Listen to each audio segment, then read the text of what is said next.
Hey guys, welcome back to our channel BCom वाले। आज के वीडियो में हम BCom semester 3 banking and insurance का 4th चैप्टर आरबीआई फंक्शंस पढ़ने वाले हैं। तो शुरू करते हैं। आरबीआई सबको पता है सेंट्रल बैंक है हमारे कंट्री का। ये इस्टेब्लिश हुआ था under recommendation of Hilton young commission. ये इस्टेब्लिश हुआ एज अ कॉरपोरेट बॉडी जो आरबीआई के एक्ट के थ्रू 1934 में आया था, जो came into effect on 1st April 1935। तो आरबीआई कैसे स्टार्ट हुआ? जब शेयर होल्डर्स ने अपने बैंक में एक paid up capital of 5 crore जो डिवाइडेड था 5 लाख शेयर्स में ऑफ 100 ईच। तो नेशनलाइजेशन ऑफ आरबीआई, तो एक ट्रेंड था towards nationalisation of central bank of country in parts of world. जब हमारी सेकेंड वर्ल्ड वॉर एंड हुई तो उसके बाद हमारे बैंक ऑफ इंग्लैंड ने नेशनलाइज किया था इन द ईयर 1946। सेकेंड रहेगा हमारा इन्फ्लेशनरी टेंडेंसीज जो स्टार्ट हुई right from the beginning of second world war, जिसके अंदर ये इफेक्टिवली वर्क हुआ। थर्ड है हमारे कंट्री ने एक एम्बार्क किया एक planned economic programme after independence. तो उसके अंदर नेशनलाइजेशन हुआ ऑफ आरबीआई जो एक नेसेसरी था, जिसको हमने यूज़ किया as effective instrument for economic development of country. Next है हमारा नीड फॉर नेशनलाइज बैंकिंग, या फिर आप बोल सकते हो हमारा मैनेजमेंट और जो कैसे कंट्रोल रहता है। तो इसके अंदर सेंट्रल बोर्ड, तो जो हमारे जनरल सुपरिटेंडेंट्स और डायरेक्शन होते हैं बैंक अफेयर्स के, वो सेंट्रल बोर्ड ऑफ डायरेक्टर्स के हैंड्स में रहता है। ये कंप्राइज करता है ऑफ गवर्नर, 4 हमारे डिप्यूटी गवर्नर और 15 डायरेक्टर रहते हैं। ये सारे पर्सन अपॉइंटेड होते हैं और नॉमिनेटेड होते हैं बाय सेंट्रल गवर्नमेंट। तो जो हमारा गवर्नर और डिप्यूटी गवर्नर होते हैं वो होल्ड करते हैं इन्हें, बट 5 ईयर्स से ज़्यादा नहीं होना चाहिए। जो फिक्स रहते हैं सेंट्रल गवर्नमेंट के केस में as an time of appointed, या फिर ये हमारे री अपॉइंटमेंट के लिए भी एलिजिबल रहते हैं। सेकेंड है हमारा लोकल बोर्ड, तो ये एक लोकल बोर्ड है with headquarters in Mumbai, Kolkata, new Delhi and Chennai, और कुछ रीजनल एरियाज हैं कंट्री के जैसे वेस्टर्न, ईस्टर्न, नॉर्दर्न और सर्दर्न। तो जो लोकल बोर्ड है वो कंसिस्ट करता है 5 मेंबर्स ईच, जो अपॉइंट हुए हैं by central government for 4 years. तो इसका मेन फंक्शन यही है कि हम एडवाइस कर रहे हैं सेंट्रल बोर्ड को सच मैटर्स पे जो जनरली रेफर किए गए हैं टू परफॉर्म अपन ड्यूटीज़। तो ये देख सकते हो आप, management and structure of RBI. Central board से गवर्नर, गवर्नर से हमारे deputy governor, executive director, chief manager और चीफ अकाउंटेंट। उसके अंदर हमारे सेंट्रल ऑफिस डिपार्टमेंट और ब्रांच ऑफिस आता है। और लोकल बोर्ड्स में रीजनल ऑफिस जो हमने देखे मुंबई, कैलकाटा, चेन्नई और दिल्ली। ये 5 मार्क्स के लिए क्वेश्चन है, 15 के लिए नहीं है। ये डिपार्टमेंट्स दिए हैं ऑफ आरबीआई, तो issue department, banking department, department of banking department, department of banking operation, agricultural credit department, exchange control department, industrial finance department, non banking companies department, legal department, department of research and statistics, department of government and bank accounts, department of currency management, department of expenditure of budgetary control, rural planning और हमारी credit department, credit planning cell, department of economic analysis and policies, inspection department, department of administration personnel, premises department, management service department, RBI service board, central records and documentation centre, secretary department, training establishments. ये 24 department से इनमें से आप कोई 5 याद कर सकते हो। वैसे ये क्वेश्चन नहीं आता एग्ज़ाम में, पर आप फिर भी अपनी जनरल नॉलेज के लिए भी इसको याद कर सकते हो। जो हमारा सबसे इम्पॉर्टेंट क्वेश्चन बनता है वो है फंक्शंस ऑफ आरबीआई, जो 15 मार्क्स के लिए आप हर साल देखोगे। तो फंक्शंस ऑफ आरबीआई या फिर सेंट्रल बैंक, ये 2 रहेंगे, ट्रेडिशनल और डेवलपमेंट। तो सबसे पहले ट्रेडिशनल की बात करते हैं। Central banking function, general banking functions और प्रोहिबिशनरी फंक्शंस। तो सबसे पहले सेंट्रल बैंकिंग फंक्शंस में आता है। ये इतने सारे फ्लो चार्ट हैं, आप खुद भी बना सकते हो। सबसे पहले ट्रेडिशनल और डेवलपमेंट हो गया हमारा। ट्रेडिशनल में हमारे 3 दिए हुए हैं। तो सबसे पहला हमारा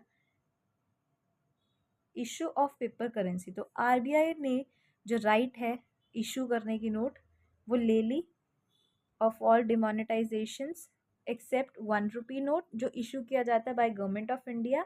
तो आरबीआई के पास इशू नोट करने की of denomination of 5 rupee, 2 rupee, 10, 20, 50, 100, 200 and 500। तो बैंक के पास सेपरेट डिपार्टमेंट है फॉर इशूइंग नोट, इसको हम इशू डिपार्टमेंट बोलते हैं। तो बैंक फॉलो करता है अपना minimum reserve system for issue of bank notes. तो minimum reserve maintained at 200 crore in form of gold या फिर फॉरेन एक्सचेंज रिजर्व्स। इसमें और कुछ नहीं है ज़्यादा। सेकेंड है रेगुलेशन ऑफ क्रेडिट, हमने देखा ही था हमारे हर बैंक के फीचर में आता ही है। रेगुलेशन ऑफ क्रेडिट मतलब होता है हमारा control over credit policy of commercial bank. तो जैसे हमारे सेंट्रल बैंक आरबीआई कंट्रोल करता है creation of credit by commercial bank, तो उसी के थ्रू अकॉर्डिंग टू आरबीआई ने अडॉप्ट की थी different methods of credit control such as bank rate, open market operation, change in CRR और सिलेक्टिव मेथड्स। थर्ड है बैंकर्स बैंक, तो RBI हमारा बैंक ऑफ ऑल बैंक्स है कंट्री का। Fourth banker to government, तो ये आरबीआई एक्ट करता है as an banker to government, तो ये एक्सेप्ट करता है money on account of union और स्टेट गवर्नमेंट जो पेमेंट देते हैं ऑन बिहाफ, जो कैरी करता है हमारा मिनिमम और एक्सचेंज रेमिटेंस बाकी सारे बैंकिंग ऑपरेशन से और मैनेज करता है पब्लिक डेट। फिफ्थ है regulation of foreign exchange, RBI ने इंट्रस्ट किया हुआ है सारे रिस्पॉन्सिबिलिटीज़ जो भी एक्सटर्नल वैल्यू ऑफ रूपी है, ताकि जो भी बैंक होल्ड कर रहा है for most of the foreign exchange services. जैसे हमारा इंडिया एक मेंबर है इंटरनेशनल मॉनेटरी फंड का जो आरबीआई मेंटेन कर रहा है for the fixed exchange rates through बाकी जितने भी कंट्रीज़ हैं। सिक्स्थ है एक्सपोर्ट असिस्टेंस, तो आरबीआई ग्रांट करता है हमारे लोन्स टू एक्सपोर्टर्स डायरेक्टली या फिर इनडायरेक्टली ताकि वो प्रमोट कर सके foreign trade off India. Seventh है क्लियरिंग हाउस फैसिलिटी, तो आरबीआई ये रहेगा। तो इसके अंदर इंटरनेट बैंकिंग जो हमारे इंटर बैंकिंग होती है ऑब्लिगेशंस वो सेटल हो जाते हैं इजीली थ्रू दिस हाउस। जैसे बुक में भी इस पॉइंट में सिर्फ ये लिखा आरबीआई फंक्शन करता है। तो जब आप एग्ज़ाम में इसको 15 मार्क्स में लिख रहे हो, आपके जो भी हेडिंग्स है जैसे clearing house facility, change of currency, transfer of currency, ये हाईलाइटेड होने चाहिए, मार्क होने चाहिए। ऑफकोर्स आप हाईलाइटर यूज़ नहीं कर सकते पर पेंसिल से आप अंडरलाइन कर सकते हो उन्हें, और जो आगे का आप कंटेंट लिखोगे वो आप अपनी लैंग्वेज में लिख सकते हो, पर जो मेन हेडिंग्स रहेंगी वो पॉइंट टू पॉइंट ही रहेंगी। चेंज ऑफ करेंसी में आप कुछ और नहीं लिख सकते। तो change of currency, transfer of currency भी फैसिलिटेट करता है हमारा आरबीआई। पब्लिकेशन ऑफ इंफॉर्मेशन, तो आरबीआई पब्लिश करता है डाटा वेरियस एस्पेक्ट्स पे जैसे मनी, क्रेडिट, फाइनेंस, एग्रीकल्चर और हमारे इंडस्ट्रियल आउटपुट। 11th है कंट्रोल ऑफ नेशनलाइज बैंक, तो आरबीआई के पास ज़्यादा पावर ऑफ सुपरविजन और कंट्रोल है ओवर कमर्शियल, कोऑपरेटिव और रीजनल बैंक्स। 12th है हमारा ट्रेनिंग एंड बैंकिंग, तो आरबीआई ने कुछ ट्रेनिंग सेंटर्स भी खोले हैं जैसे bankers training college, college of agricultural banking Pune में, reserve bank staff college Chennai में, national institute of bank management. जो हमारे सेकंड रहेंगे इसमें जनरल बैंकिंग फंक्शंस रहेंगे। सबसे पहला एक्सेप्टिंग डिपॉजिट, तो आरबीआई एक्सेप्ट करता है फ्रॉम सेंट्रल, स्टेट गवर्नमेंट और प्राइवेट इंडिविजुअल से बिना किसी इंटरेस्ट को पे किए उन डिपॉजिट्स पर। सेकेंड है बिल डिस्काउंटिंग, आरबीआई सेल करता है, डिस्काउंट करता है in 90 days duration bills, promissory note etcetera. Advancing loan, RBI of India, RBI हमारा वो लोन्स देता है to central state government for a period of 90 days। Next है डील्स इन फॉरेन सिक्योरिटीज़, तो आरबीआई डील करता है फॉरेन सिक्योरिटीज़ में, deal करता है कॉस्टली मेटल्स में और बाकी के कंट्रीज़ के बैंक्स के साथ भी आरबीआई डील करता है। सी है हमारे प्रोहिबिशनरी फंक्शंस ऑफ आरबीआई, तो इसके अंदर कोई भी बैंक पार्टिसिपेट नहीं कर सकता जो ट्रेड, कॉमर्स या फिर इंडस्ट्रियल एक्टिविटीज़ से रिलेटेड है। आरबीआई परचेज नहीं कर सकता खुद के शेयर्स या फिर किसी और बैंक के of a company. It also can not grant loans on such shares. तो आरबीआई लोन देता against security of any immovable property. RBI पे नहीं कर सकता कोई भी interest on it's deposits. Bank next है हमारे डेवलपमेंट फंक्शंस ऑफ आरबीआई, ये फ्लो चार्ट की तरह आप समझा सकते हो। अगर आपको स्टार्टिंग में ट्रेडिशनल और डेवलपमेंट का नहीं बनाना तो आप ट्रेडिशनल के सिर्फ 3 पॉइंट्स लिख के प्रोहिबिशनरी और जैसे हमने देखे बाकी के 2 वो बना के और डेवलपमेंट का अलग से बना के भी लिख सकते हो। तो सबसे पहला है प्रमोशन ऑफ एग्रीकल्चरल फाइनेंस। तो आरबीआई के पास पावर है कि वो जो जितने भी एग्रीकल्चर क्रेडिट डिपार्टमेंट से हैं वो कंडक्ट करवाते हैं through research regarding various program problems जो भी हमारे एग्रीकल्चर क्रेडिट से रिलेटेड है। तो आरबीआई एडवाइस करता है हमारे सेंट्रल और स्टेट गवर्नमेंट को, कोऑपरेटिव सोसाइटीज़ को वेरियस एस्पेक्ट्स पे for its agricultural growth. Second है प्रमोशन ऑफ इंडस्ट्रियल फाइनेंस। तो आरबीआई प्रोवाइड करता है हमारा सिग्निफिकेंट फाइनेंशियल हेल्प हमारे इंडस्ट्रियल डेवलपमेंट को। The commercial banks can take care of working capital requirements जितने भी हमारे इंडस्ट्रियल यूनिट्स हैं, बट जो हमारा इंडस्ट्रियल ग्रोथ है वो पॉसिबल नहीं है इन एब्सेंस ऑफ मीडियम और लॉन्ग टर्म फाइनेंस। नेक्स्ट है हमारा promotion of finance for experts. तो आरबीआई एक बहुत इंपॉर्टेंट रोल प्ले कर रहा है through refinancing to banks against export credit to encourage exports. तो एक्सपोर्ट फाइनेंस ने प्रोवाइड किया थ्रू वेरियस स्कीम्स जैसे bill market scheme, export bill credit schemes, duty drawback and many more. Fourth, strengthening of banking structure. तो RBI ने strengthen किया है हमारे banking structure को। Fifth, extension of banking facilities. तो बैंकिंग फैसिलिटीज़ एक्सटेंड हुई है स्मॉल टाउन से रूरल एरियाज़ में और geographical coverage of banks. Sixth, improvement of functional coverage. तो हमारे ये फेवर में वर्क कर ऑन प्रायोरिटी सेक्टर्स जैसे हमारे एग्रीकल्चर स्मॉल स्केल। सेवेंथ है इंश्योरेंस ऑफ डिपॉजिट्स। तो जो डिपॉजिट इंश्योरेंस है और हमारे क्रेडिट गारंटी कॉर्पोरेशन है वो सेटअप हुए हैं to provide protection to depositors और गारंटी करें हम। एट है डेवलपमेंट टू बिल मार्केट। तो आरबीआई ने इंट्रोड्यूस किए बहुत सारे स्कीम्स एक व्यू के साथ ताकि हम इनकरेज करें हमारे बिल मार्केट को। नाइन्थ है हमारा फ्रेमिंग मॉनेटरी पॉलिसी। तो ये भी एक इम्पॉर्टेंट फंक्शन है। तो नेक्स्ट हमारा मॉनेटरी पॉलिसी ऑफ आरबीआई ही है। तो एक इम्पॉर्टेंट फंक्शन हमारे आरबीआई का जो हमारा सेंट्रल बैंक ऑफ कंट्री है ये फॉर्मुलेट करता है और एडमिनिस्टर कर रहा है हमारे मॉनेटरी पॉलिसीज़ को। तो मॉनेटरी पॉलिसी क्या होते हैं? सप्लाई ऑफ मनी जहाँ पर हो रही है, अवेलेबिलिटी ऑफ मनी है, कॉस्ट ऑफ मनी जो कि हमारा रेट ऑफ इंटरेस्ट है, इसमें भी यही लिखा है। तो मॉनेटरी पॉलिसी रेफर करता है हमारा use of official instrument under the control of RBI जो रेगुलेट कर सकता है हमारे अवेलेबिलिटी, कॉस्ट या फिर यूज़ ऑफ मनी और credit with the aim of achieving optimum level of output और एम्प्लॉयमेंट। ऑब्जेक्टिव्स हमारे मॉनेटरी पॉलिसी के सेक्टोरल एलोकेशन ऑफ फंड। तो ये भी एक हमारा ऑब्जेक्टिव है। तो आरबीआई ने डिटरमाइन किया है ये थ्रू वेरियस सेक्टर्स जिस पे रेट्स अवेलेबल है। Control expansion of money supply. तो expansion of money supply they are needed to meet increase demand of funds जैसे हमारा डेवलपमेंट प्रोसेस। तो आरबीआई हमारा रिकग्नाइज है through the needs of expansion of credit और money supply for carrying out rapid development और diversification. तो measures क्या रहेंगे हमारे मॉनेटरी पॉलिसी के? इस वीडियो में हम इतना ही रखेंगे क्योंकि जो हमारा नेक्स्ट चैप्टर है वो भी पूरा इसी के रिलेटेड है।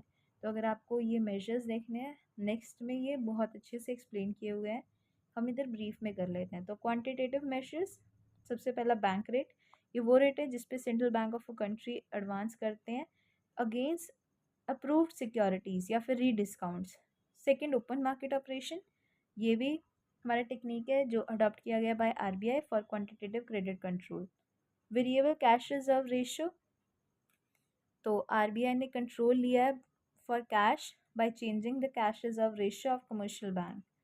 फोर्थ है स्टैट्यूटरी लिक्विडिटी रेशियो। ये रेफर करता है to hold the some percent of total assets of bank in liquid form. Second है हमारे सिलेक्टिव मेजर्स जैसे चेंज इन मार्जिनल रिक्वायरमेंट। तो इसके अंदर आरबीआई डायरेक्ट करता है मेंबर बैंक्स को कि वो चेंज करा from time to time. Second है रैशनलाइजिंग ऑफ क्रेडिट। तो ये एक इम्पॉर्टेंट टेक्निक है जो कंट्रोल करता है use by RBI by introducing quota system. Next है हमारा सीएस क्रेडिट ऑथराइजेशन स्कीम। ये आरबीआई ने इशू इंट्रोड्यूस की थी ये स्कीम बाय द बैंक्स। तो इसके अंदर authorisation of RBI before sanitisation तो इसके अंदर फ्रेश लिमिट 1 करोड़ रहती है टू सिंगल पार्टी। फोर्थ है loan system for delivery of bank credit. तो लोन सिस्टम हमारा डिलीवरी ऑफ बैंक के लिए इंट्रोड्यूस हुआ था इन अप्रैल 1995। इसका मेन एम था कि ये स्कीम बहुत डिसिप्लिन लेके आए। तो इस स्कीम में ये मैंडेटरी है फॉर बैंक्स कि वो कैश क्रेडिट को कम जो भी है वो 75% तक रखे to maximum perishable bank finance borrowers के लिए और एसेट्स के लिए। तो सीइंग ऑन टर्म लोन, तो इसके अंदर भी यही है, कोई भी प्रोजेक्ट अगर 50 करोड़ का है तो वो एबॉलिश होना चाहिए और उसकी लिमिट 200 करोड़ तक ही रहेगी banking system as a whole, और उसको रेज कर सकते हो 500 करोड़ तक। ये सारी चीज़ें इतनी नहीं आती। मेन क्वेश्चन हमारा 15 मार्क्स का फंक्शंस था। तो इसके अंदर आरबी जो हमारी मॉनेटरी पॉलिसी 2021 है, आप इसको रीड कर सकते हो कि ये फॉर्मुलेट हुई थी बाय आरबीआई कि रेगुलेट करे हमारे मनी मार्क मैटर्स को। तो ये 4 जून 2021 में आई थी। तो इसके अंदर रेपो रेट हमारा अनचेंज था 4 पर, रिवर्स रेपो रेट था 3.35 पर, CRR 4%, marginal standing facility ratio rate जो था वो 4.25। आरबीआई ने 40,000 करोड़ जो गवर्नमेंट सिक्योरिटीज़ थी वो जून 17 को बाय की थी, जिसके अंदर 1.20 लाख करोड़ गवर्नमेंट सिक्योरिटीज़ थी। तो एक सेपरेट लिक्विडिटी विंडो होनी चाहिए 15,000 करोड़ की for hospital sector. Retail inflation is likely to be 5.1% जो फिजिकल ईयर है उसमें। इसमें ज़्यादा कुछ आपको सारे रेट्स याद करने की ज़रूरत नहीं है, आप कोई भी दो कर सकते हो, वो बहुत रहेगा। अगर आपने क्वेश्चन जो आपका आंसर है उसको आसान बनाना है, थोड़ा टीचर पे इम्प्रेशन डालना है। और ये मॉनेटरी पॉलिसी स्टेटमेंट 2022 जो हमारा 2022 और 2023 वाला साल है उसका भी कुछ दिया हुआ इंक्रीज इन रेपो रेट। पर इस चैप्टर से मेन क्वेश्चन फंक्शंस ही रहेगा। बैंकिंग एंड इंश्योरेंस के सारे चैप्टर्स बहुत छोटे हैं पर चैप्टर्स की क्वांटिटी बहुत ज़्यादा है। तो आई होप ये चैप्टर में कुछ ज़्यादा था नहीं, फंक्शंस थे, पर 15 मार्क्स के लिए इम्पोर्टेंट है। बाकी सारा डाटा जितना भी था 5 मार्क्स के लिए बहुत कम इम्पॉर्टेंट है, आप उसको लाइटली ले सकते हो। तो इससे सिर्फ एक ही क्वेश्चन है हमारे फंक्शंस। तो आई होप आपको सब समझ आ गया। अगर कोई डाउट्स है तो आप कमेंट करके पूछ सकते हो। Please like the video and subscribe to our channel. Thank you for watching the video.